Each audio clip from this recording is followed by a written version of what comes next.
This episode of After the Quiet contains personal experiences and discussions related to emotional abuse, coercive control, isolation, relationship conflict, and family dynamics.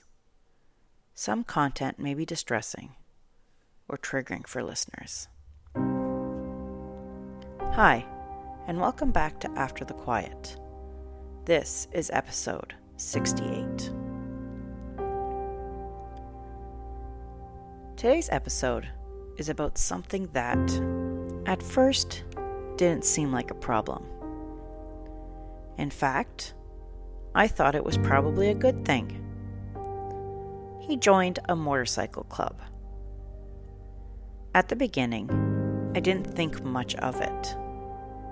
He loved motorcycles. He loved riding.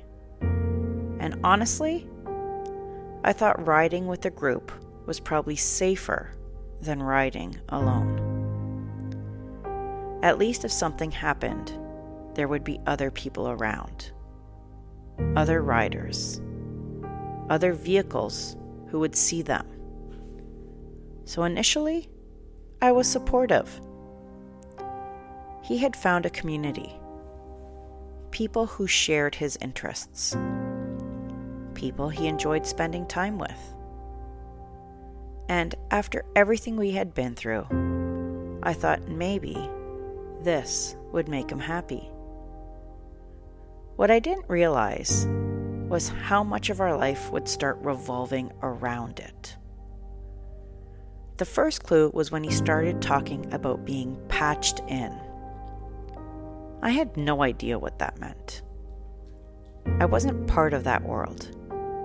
I didn't understand the terminology, the hierarchy, the expectations.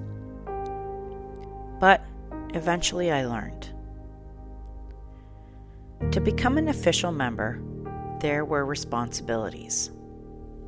Club dues, events, meetings, appearances. If another chapter hosted an event, you were expected to show up as a sign of respect. And suddenly, our family schedule didn't belong to us anymore. Plans became tentative, because at any moment, he could get a phone call or a text, and everything would change. There were weekends when we had plans with the kids, family activities, errands, time together. And then suddenly, he had to go. A meeting, a gathering, a party, a ride. And just like that, I was home alone with the kids again. The gym already took a huge amount of his time. Now the motorcycle club was taking the rest. And the frustrating part was that these things often happened at the last minute. So I couldn't really plan around them. I would think we were spending the weekend together, and then suddenly, I was a single parent for another day, or another evening, or another weekend. And what strikes me now is how normal that became. I stopped expecting help, stopped expecting partnership, stopped expecting him to be present, because there was always something else competing for his attention. And then Christmas came. The motorcycle club was hosting a family Christmas party, and we were expected to attend. I remember trying to keep an open mind. I figured it would be families gathering together, kids running around, some appetizers, Christmas music, maybe someone dressed up as Santa. You know, a family Christmas party. Instead, we pulled up to what looked like a fraternity house. There were beer logos everywhere, posters of swimsuit models on the walls. The atmosphere felt more like a bar than a family gathering.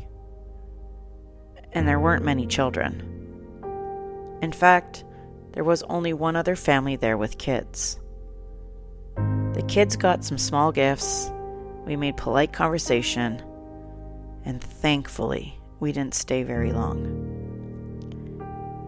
But I remember looking around and thinking, this isn't what I expected. And more importantly, this isn't where I want my children spending their time. It wasn't about judging anyone. It was about realizing that this wasn't really a family-oriented environment. And after that day, I wasn't interested in bringing my kids back. The thing is, he never really talked to me about the club. He never explained what it meant to him, never explained the expectations, never explained the commitment. And if I asked questions, he got defensive, especially if I ever used the word gang. That would immediately make him angry. He would tell me these were good people, respectful people, that I was buying into stereotypes from television. And maybe he was right.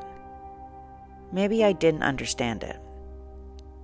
But what I did understand was the effect it was having on our family.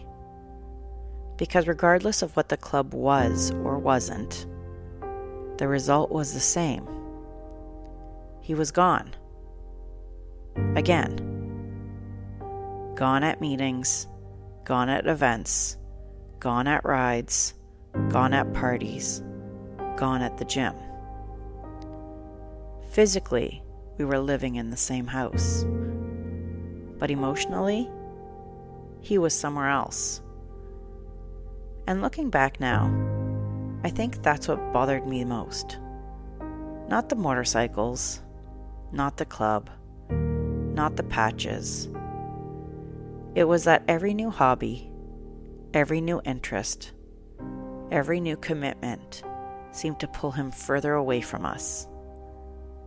And none of those things were ever optional, but time with his family seemed to be. I spent years trying to convince myself that if I was more understanding, more supportive, more accommodating, things would get better. But what I was really doing was getting used to being alone. And I didn't realize it then, but I was already living like a single parent. Thanks for listening to After the Quiet. Please remember to subscribe to this podcast and share it with others who might need to hear my story.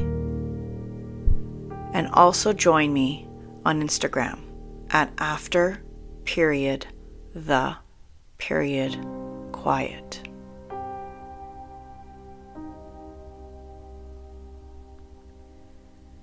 If you recognize parts of my story in your own, please reach out to someone who can give you support, or look for that support in your community.